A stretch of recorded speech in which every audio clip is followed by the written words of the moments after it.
एवं विचार्य स पार्श्वस्थिते ग्रामे रात्रि निवासं कर्तुं कंचित गृहस्थमुपागतः। एवं विचार्य, ऐसा विचार करते हुए, स पार्श्व स्थिते, ये संधि पद है, संधि अलग करें, सह धन पार्श्व स्थिते, सह का मतलब होता है वह, पार्श्व मतलब होता है पास में, स्थिते का मतलब हुआ स्थित, ग्रामे गांव में, रात्रि निवासम, रात्रौ निवासम इति रात्रि निवासम, यह समासिक पद है, समास अलग करें तो इसका रूप बनता है रात्रौ निवासम, रात्रि में निवास, सप्तमी तत्पुरुष समास का यहाँ प्रयोग हुआ है।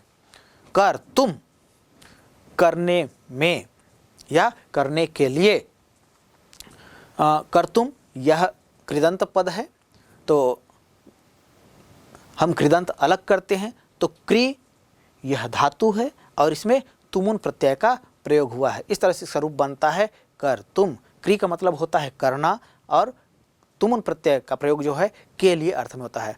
तो कर तुम का तात्पर्य क्या हुआ, करने के लिए, कंचित किसी गृहस्थमुपागतः, किसी गृहस्थी के घर वह के पास गया। तो ऐसा विचार करके, क्या विचार करके कि रात्रि का अंधकार फैल रहा है और ऐसे में पद यात्रा जो है शुभ नहीं है, ऐसा विचार करके वह किसी गृहस्थी के पास गया, पास के गांव में किसी गृहस्थी के पास गया।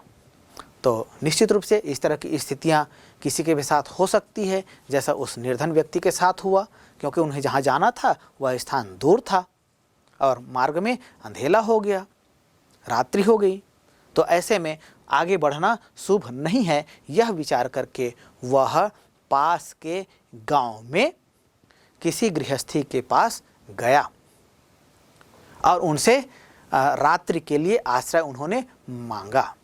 तो करुणो परो गृही तस्मै आश्रयम प्रायच्छत, और उसके द्वारा केवल रात्रि मात्र के लिए आश्रय मांगे जाने पर करुणो परो, करुणा करने वाले या दयालु, गृही गृहस्थी ने, तस्मै उसके लिए, आश्रयम प्रायच्छत आश्रय दे दिया। अर्थात उसने आश्रय मांगा तो स्वाभाविक रूप से गांव में कुछ लोग होते हैं जो दया करने वाले होते हैं, परोपकार करने वाले होते हैं, दूसरों के दुख दर्द को समझने वाले होते हैं और ऐसे अवसर पर वे उनकी सहायता के लिए तत्पर होते हैं। तो ऐसा ही उस पास के गांव में कोई दयालु व्यक्ति था जिनसे सहायता मांगे जाने पर उस निर्धन व्यक्ति को उन्होंने रात्रि के लिए आश्रय दे दिया।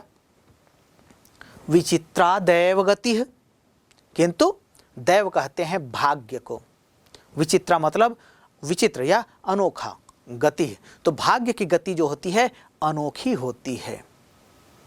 अर्थात कब क्या घटना घट जाए ये कहा नहीं जा सकता है। कभी कभी ऐसा होता है कि हम जो चाहते हैं वैसा ना होकर के कुछ उसका विपरीत भी हो जाता है, या हम जितना चाहते हैं उससे अधिक हमें प्राप्त हो जाता है। तो विचित्रा दैव गति है, भाग्य की गति जो है विचित्र होती है। तस्यामेव रात्रौ तस्मिन् गृहे कश्चन चौरः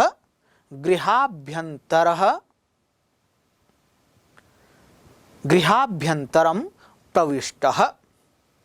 तस्यामेव, तस्याम धन एव इति तस्यामेव, यहाँ व्यंजन संधि का प्रयोग हुआ है।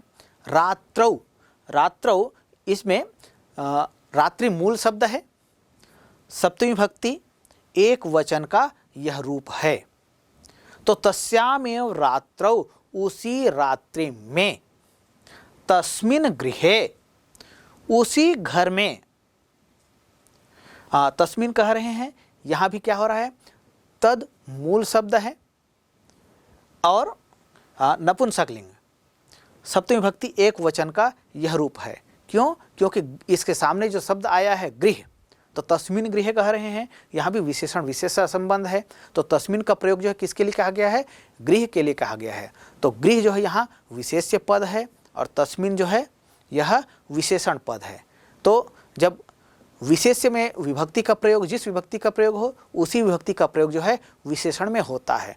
तो गृह शब्द में सप्तमी विभक्ति का प्रयोग हुआ है, इसलिए तद शब्द में भी सप्तमी विभक्ति का प्रयोग हुआ। तो तस्मिन् गृहे, उसी घर में, कश्चन चौरः, कश्चन कह धन चन इति कश्चन, चौरः चोर, गृहाभ्यंतरम, गृह धन अभ्यंतरम, अभ्यंतरम अर्थात घर के भीतर, प्रविष्टः, प्र उपसर्ग है, विष धातु है, अक्ता प्रत्यय का प्रयोग हुआ है। तो तस्याम एव रात्रौ, उसी रात्रि को, तस्मिन् गृहे, उसी घर में, किस घर में, जिस घर में उस निर्धन व्यक्ति को आश्रय दिया गया था, जहां वह निर्धन व्यक्ति रुका हुआ था, उसी घर में उसी रात्रि को, कश्चन चौरः, कोई चोर, गृहाभ्यंतरम प्रविष्टः, रात्रि में घर में प्रवेश किया, तत्र निहितामेकाम मंजुषाम आदाय पलायितः। अब वह निर्धन व्यक्ति वहां रुका हुआ था, वहां रात्रि में एक चोर आया, तत्र वहां निहिताम एकाम, निहिताम धन एकाम इति निहिताम एकाम, यहाँ व्यंजन संधि का प्रयोग हुआ है। तो निहित अर्थात रखे हुए, एकाम एक, मंजुषाम, मंजुषा कहा जाता है पेटी को, पेटी या संदूक जिसको हम कहते हैं, आप चित्र में देख भी पा रहे हैं। तो ये जिस तरह से संदूक हमारे घरों में होता है, उसी तरह से उस गृहस्थी के घर, जिसके घर निर्धन व्यक्ति रुका हुआ था, वहाँ कोई चोर प्रवेश किया और उसके घर में रखे हुए एक संदूक या पेटी को आदाय लेकर पलायितः भाग गया। तो आदाय, यह जो शब्द है, आ उपसर्ग है, दा धातु और ल्य प्रत्यय का प्रयोग हुआ है। तो ले, दा का मतलब होता है देना, लेकिन इसमें जब आ उपसर्ग का प्रयोग हो जाता है तो उसका अर्थ क्या हो जाता है, उसका विपरीत होता है। जैसे गच्छ का मतलब होता है जाना और आगच्छ का मतलब होता है आना। तो गच्छ मतलब जाओ और आगच्छ मतलब आओ। तो इस तरह से दा धातु है, दा का मतलब होता है देना और उसमें आ उपसर्ग का प्रयोग हो गया तो क्या हो गया इसका तात्पर्य, लेकर। तो तत्र निहिताम एकाम मंजुषाम आदाय पलायितः, तो वहां रखे हुए एक पेटी को, एक संदूक को लेकर, चौरः पलायितः, वह चोर जो घर के भीतर प्रवेश किया था वह भाग गया। चौरस्य पाद ध्वनिना प्रबुद्धोतिथिः चौर संकया तमन्वधावत अगृह्णाच्च परम विचित्र घटनाम घटत। अब होता क्या है, हम अपने घरों में जब सोते हैं, बढ़िया सुखपूर्वक सोते हैं, अच्छी निद्रा आती है, लेकिन किसी अपरिचित स्थान पर, किसी नए स्थान पर जब हमें रात्रि शयन करना होता है, तब हमें ठीक से नींद नहीं आती है, एक बेचैनी सी लगी रहती है। तो वैसा ही उस निर्धन व्यक्ति के साथ भी हो रहा था।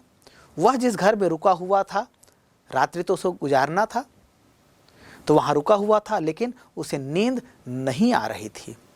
और जैसे ही चोर के आने की आहट हुई, वह तो एक तो पहले से ही जाग रहा था, नींद ठीक से आई नहीं थी।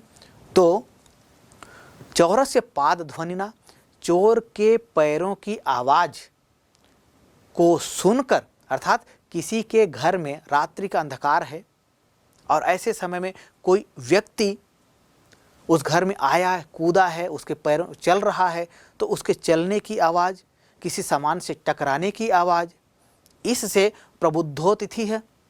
वह प्रबुद्ध कहते हैं जागा हुआ। तो जागा हुआ वह अतिथि चौर संकया, चोर की आशंका से, तमनुधावत, उसका पीछा करने लगा, अगृह्णाच्च, और उसको पकड़ लिया।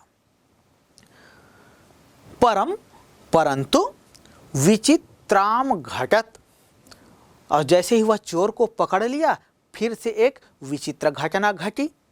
क्या घटना घटी अभी हम देखेंगे, लेकिन सबसे पहले अभी यह जो वाक्य है इस वाक्य के व्याकरणिक तत्वों पर चर्चा करते हैं। चौरस्य, चौर मूल शब्द है, षष्ठी विभक्ति एक वचन का यहाँ प्रयोग हुआ है।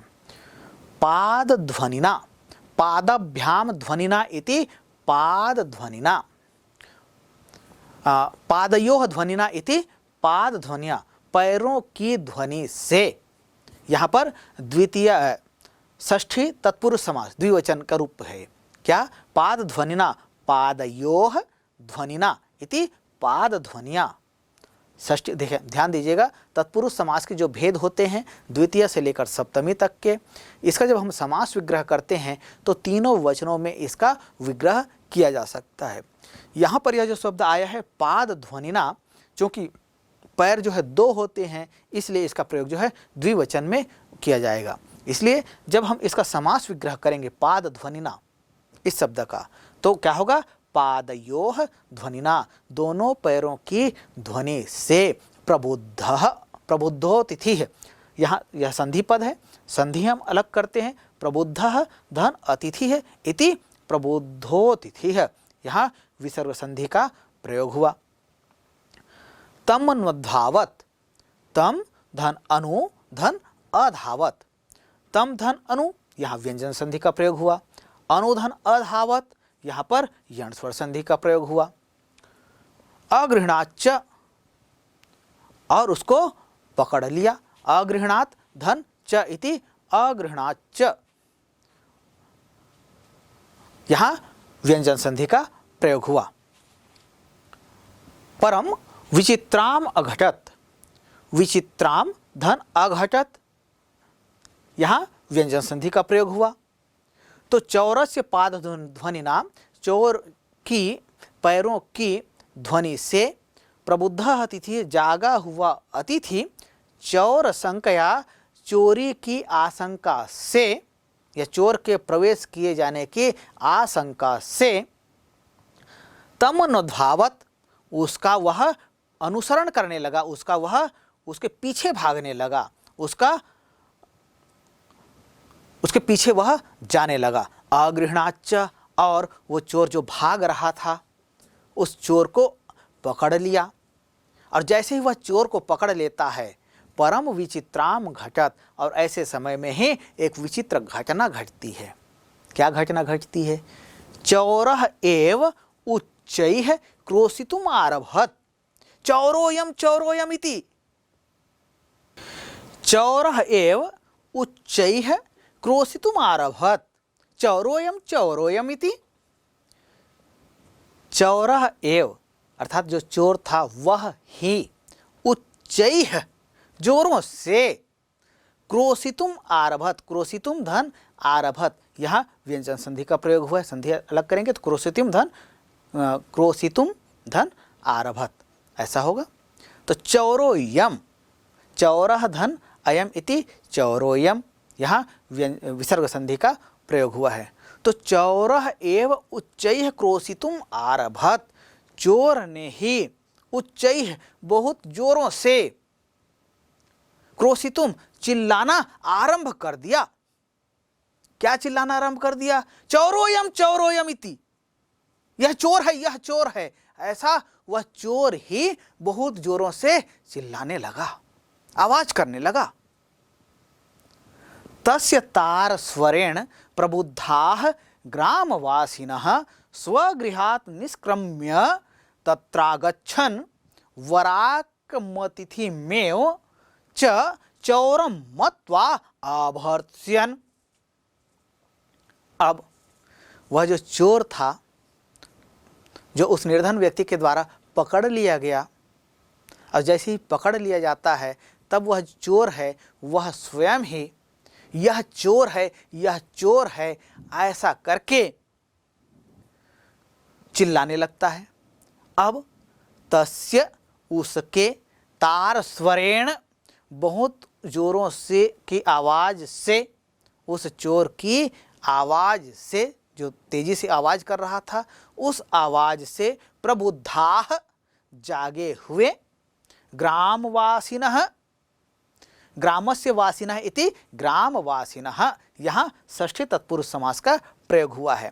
तो गांव के वासियों ने, वासी स्वगृहात अपने घरों से निष्क्रम्य निकल कर तत्रागच्छन वहाँ आए वराकमतिथि में, और उस बेचारे अतिथि को, वराक कहते हैं बेचारा, अर्थात जो विवश था, अब कुछ कर नहीं सकता था, क्या कर सकता था, तो वराकमतिथि में भाग्य का मारा हुआ था, तो इसलिए वराक शब्द का प्रयोग किया गया है। तो वराकम धन अतिथिम धन एव, तो यहाँ वराकम धन अतिथिम यहाँ व्यंजन संधि का प्रयोग हुआ, और अतिथिम धन एव यहाँ व्यंजन संधि का प्रयोग हुआ।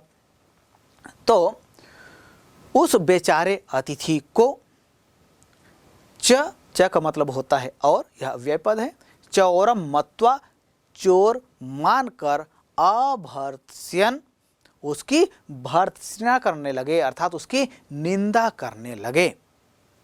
देखिए, जो चोर चोरी करके जा रहा था वह उस निर्धन व्यक्ति के द्वारा, जो वहाँ अतिथि बना हुआ था, उसके द्वारा पकड़ लिया गया। लेकिन जैसे ही वह चोर पकड़ा जाता है, वह स्वयं ही चिल्लाता है कि यह चोर है, यह चोर है, और उसके इस आवाज़ को, इस ऊंची आवाज़ को सुनकर गांव के लोग जाग जाते हैं।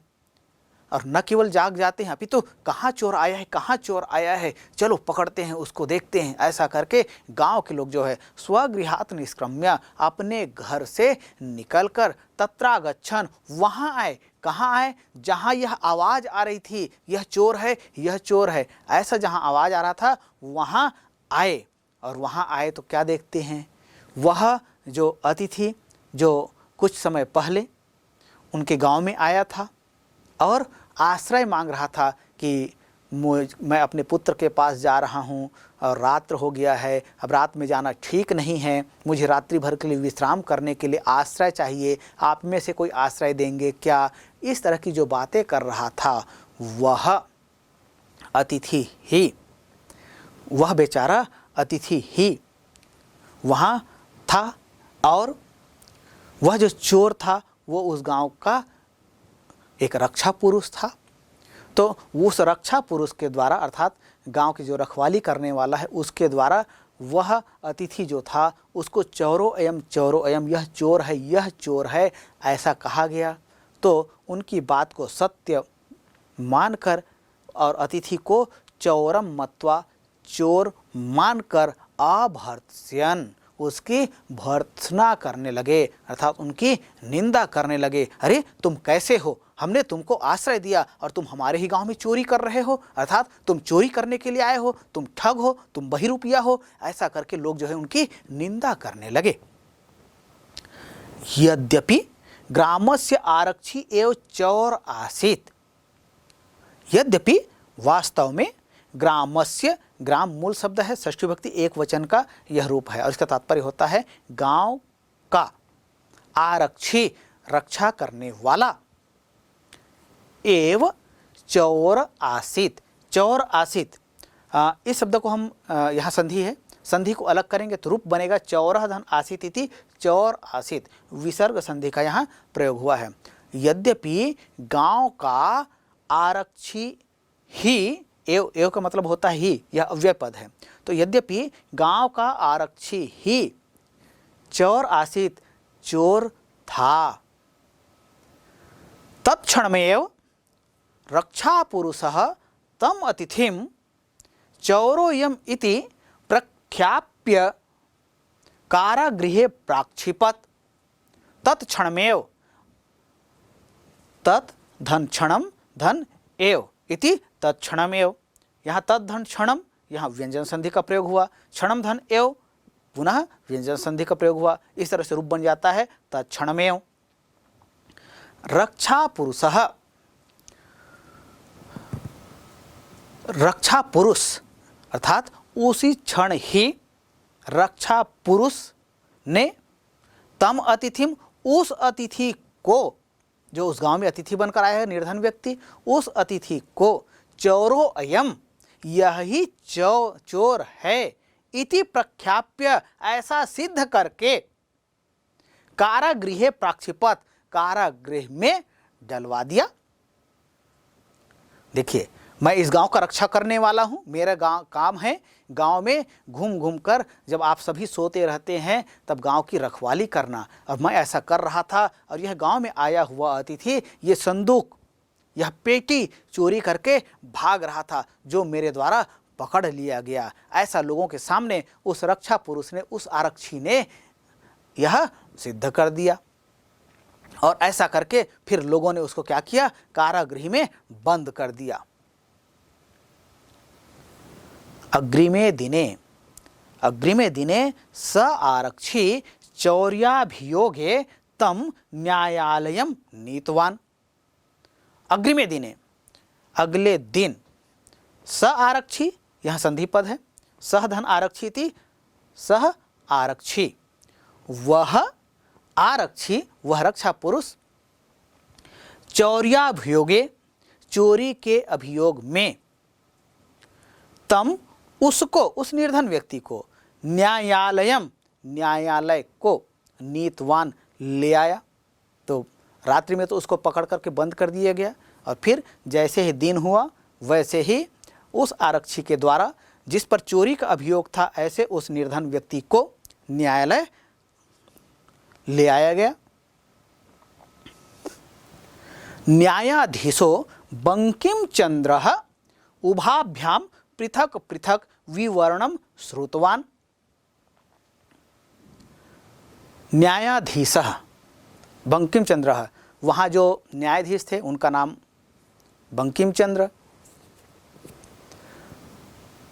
तो बंकिम चंद्र उभाभ्याम, दोनों से, उभाभ्याम शब्द जो है इसमें यह द्विवचन का शब्द है, और दोनों से पृथक पृथक भिन्न भिन्न विवरणम वृत्तांत को श्रुतवान, सुना। अर्थात जैसे उसको न्यायालय में प्रस्तुत किया गया, न्यायाधीश बंकिम चंद्र ने दोनों से पृथक पृथक सुना। ऐसा नहीं कि दोनों को आमने सामने खड़ा नहीं किया, उन्होंने एक को पहले बुलाया, हाँ क्या क्या घटना हुआ आप बताओ, फिर अब उनको जाने दिया, और दूसरे को बुलाया, फिर उनसे कहा गया कि हाँ बताओ क्या क्या हुआ। तो इस तरह से न्यायाधीश ने उन दोनों से बारी बारी से क्या घटनाक्रम हुआ था, क्या विवरण हुआ था, क्या वृत्तांत हुआ था, इस प्रकरण को उन्होंने ध्यानपूर्वक सुना। सर्वं वृत्तंतम अवगत्य स तम निर्दोषम अमन्यत आरक्षिणम च दोषभाजनम। सर्वं वृत्तंतम अवगत्य, वृत्तंतम अवगत्य, वृत्तंतम धन अवगत्य, अवगत, सर्वम धन अवगत्य, यहाँ पर व्यंजन संधि का प्रयोग हुआ। अवगत्य यह जो शब्द है इसको हम अलग करना चाहें तो अव उपसर्ग है, गम धातु है और ल्यप प्रत्यय है, तो इस तरह से रूप बन जाता है अवगत्य। तो सर्वम मतलब सब, वृत्तम सभी वृत्तांत को, अवगत्य भली भांति जानकर, स वह, तम उसको, निर्दोषम अमन्यत उसको निर्दोष माना, उन्होंने उसको निर्दोष माना। किसको? जिस पर दोष लगा हुआ था, जो दोष का भागी गांव के लोगों के द्वारा सिद्ध किया गया था, उस आरक्षी के द्वारा जिसको दोष का भागी सिद्ध किया गया था, उसको न्यायाधीश बंकिम चंद्र चटर्जी ने संपूर्ण घटनाक्रम को जानकर उसको निर्दोष माना, अमन्यत माना। आरक्षिणम च, और आरक्षी को दोष भाजनम, दोष का भागी उन्होंने पाया। यह तो उन्होंने जान लिया कि गलती किसने किया है, किस पर दोष लगाया गया है, जिस पर दोष लगाया गया है वह दोषी है या जिसने दोष लगाया है वह दोषी है। यह उन्होंने संपूर्ण वृत्तांत को दोनों से पृथक पृथक सुनने के पश्चात निर्णय तो कर लिया, किंतु प्रमाणाभावात, प्रमाण के अभाव के कारण, स निर्णेतुं न शक्नोत् प्रमाणाभावात्, प्रमाणस्य अभावात् या प्रमाणानाम अभावात्, यहाँ पर षष्ठी तत्पुरुष समास का प्रयोग हुआ है। प्रमाणम धन अभावात् ऐसा कहें तो यहाँ दीर्घ स्वर संधि होगा, अर्थात इस शब्द में संधि भी है और समास भी है। तो समास अलग करेंगे तो षष्ठी तत्पुरुष समास, प्रमाणानाम अभाव व प्रमाणस्य अभावात्, और तो इस तरह से षष्ठी तत्पुरुष हुआ। और प्रमाणम प्रमाण धन अभावात् ऐसा कहते हैं तो यहाँ दीर्घ स्वर संधि होगा। तो किंतु प्रमाण अभावात्, प्रमाण के अभाव के कारण से, सनिर्णेतुम यह संधि पद है, संधि अलग करें तो सह धन निर्णेतुम, वह या वे निर्णेतुम निर्णय करने के लिए, ना शक्नोत न धन अशक्नोत इति ना शक्नोत, यहाँ दीर्घ स्वर संधि का प्रयोग हुआ। तो किंतु सत्य क्या है उसको तो वो जान लिए, लेकिन प्रमाण के अभाव होने के कारण से वे निर्णय करने में समर्थ नहीं थे। अब देखिए, न्यायाधीश के समक्ष वो जानते तो हैं सच्चाई क्या है, लेकिन प्रमाण जो हैं वो उसके विपरीत है, क्योंकि गांव वाले लोग भी कह रहे हैं कि नहीं, हमने देखा है कि आरक्षी ने इस व्यक्ति को पकड़ा है जो चोरी कर रहा था। गांव के लोग भी कह रहे हैं। अब न्यायाधीश के पास जब उस व्यक्ति की बात सुनते हैं, उस निर्धन व्यक्ति की बात सुनते हैं, तो उनकी बातों को सुनकर उन्हें सच्चाई तो पता चल गया कि वास्तव में सत्य क्या है, किंतु वे अब ऐसी स्थिति में निर्णय कैसे कर सकते हैं। यदि वे प्रमाणों के आधार पर निर्णय देते हैं, अभी उपलब्ध जो प्रमाण है उसके आधार पर निर्णय देते हैं, तो न्याय उन्हें नहीं दिखता है। ऐसी स्थिति में वे क्या करते हैं, ततो तौ अग्रिमे दिने उपस्थातुम आदिष्टवान। ततो तौ, यहाँ भी यह भी संधि पद है, ततः धन तौ ऐसा संधि विच्छेद होगा, और यहाँ पर विसर्ग संधि का प्रयोग यहाँ हमको देखने को मिलता है, ततः धन तौ इति विसर्ग संधि। तो ततो तौ, तब तौ उन दोनों को अग्रिमे दिने अगले दिन उपस्थातुम आने के लिए, उपस्थित होने के लिए आदिष्टवान आदेश दिया। अब आज वे सच्चाई तो जान लिए, लेकिन निर्णय नहीं कर पा रहे हैं कि यदि आज हम निर्णय दे दें तो न्याय संगत नहीं होगा, इस बात को भली भांति जानते हैं। इसलिए उन्होंने अपने लिए थोड़ा समय लिया और फिर उन दोनों को अगले दिन उपस्थातुम उपस्थित होने के लिए आदिष्टवान आदेश दिया। उपस्थातुम यह जो शब्द आया है यह कृदंत शब्द है।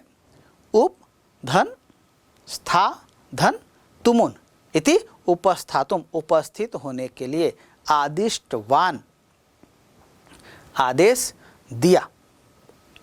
अन्येद्युः तौ न्यायालये स्वस्वपक्षं पुनः स्थापितवन्तौ। अन्येद्युः दूसरे दिन, तौ वे दोनों,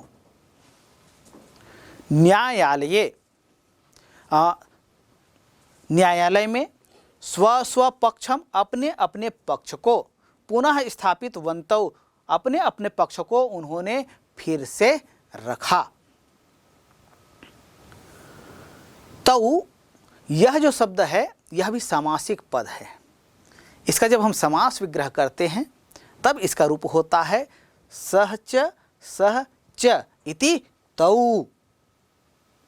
इसी तरह से जैसे बालकौ कहते हैं, यह भी सामासिक पद है। बालकः च धन बालकः च इति बालकौ। रामः च इति रामौ। तो यहाँ पर तौ जो आया है क्या है, यह सामासिक पद है, परीक्षाओं में पूछा भी जाता है। तो इस तरह के प्रश्न आ सकते हैं आपकी परीक्षा में, तो इसके लिए भी आपको तैयार रहना है। अन्येद्युः दूसरे दिन, तौ वे दोनों, न्यायालये न्यायालय मूल शब्द है, सप्तमी विभक्ति एक वचन का यह रूप है और इसका तात्पर्य होता है न्यायालय में। न्यायस्य आलयः इति न्यायालयः, ऐसा करते हैं तो यह समासिक रूप हुआ। तो न्यायालय इस पद को यदि हमें समास विग्रह करना होगा तो क्या होगा? न्यायस्य आलये इति न्यायालये, षष्ठी तत्पुरुष समास, न्याय का घर, न्याय का मंदिर। तो अन्य दूसरे दिन वे दोनों न्यायालय में स्व स्व पक्षम, अपने अपने पक्ष को पुनः स्थापित किए। तदैव कश्चित् तत्रत्यः कर्मचारी समागत्य न्यवेदयत् यत् इतः क्रोशद्वयान्तराले कश्चित् जनः केनापि हतः। अब जिस समय वे दोनों न्यायालय में उपस्थित होकर अपना अपना पक्ष रख रहे थे, तदैव तभी कश्चित् कोई तत्रत्यः वहाँ कर्मचारी समागत्य, कर्मचारी के पास आकर न्यवेद्यत, निवेदन किया, यत् कि इतः यहाँ से क्रोशद्वयान्तराले, दो कोस के अंतर में, कश्चित् जनः कोई व्यक्ति, केनापि किसी के द्वारा, हतः मारा गया है। आइए इसके समासिक इसके व्याकरणिक जो तत्व हैं उनको देखते हैं। तदैव, तद धन एव इति तदैव, कश्चित्, कह धन चित इति कश्चित्, यहाँ विसर्ग संधि का प्रयोग हुआ है। समागत्य, सम धन आगत्य इति समागत्य, सम धन आ धन गम धन ल्यप इति समागत्य। इस तरह से हम इसका क्या करेंगे, जो कृदंत हैं अर्थात धातु हैं और प्रत्यय हैं उन्हें पृथक करेंगे। तो यह जो शब्द है समागत्य, इसमें दो उपसर्गों का एक साथ प्रयोग किया गया है। वे दोनों उपसर्ग हैं सम और आ। सम धन आ धन गम धातु और ल्यप प्रत्यय, ये इतना मिलकर के बनता है समागत्य और इसका तात्पर्य होता है आकर, न्यवेदयत, निवेदन किया।